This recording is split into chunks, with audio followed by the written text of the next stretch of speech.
Hi friends. तर विषय असा आहे, वडापाव गर्ल गेली होती बिग बॉस OT3 मध्ये.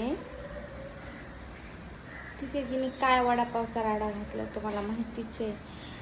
ते सलमान खान गेल्यापासून ना बिग बॉस बघूच नाही वाटत. तर मला कमेंटमध्ये सांगा, कोणाकोणाला बिग बॉस नाही बघू वाटत. होस्ट ही सलमान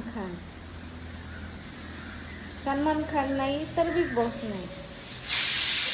मी तर ह्या वर्षी एक एक एपिसोड पण नाही का मिस नाही केला की ह्या एपिसोडला सलमान खान येईल, त्या एपिसोडला येईल.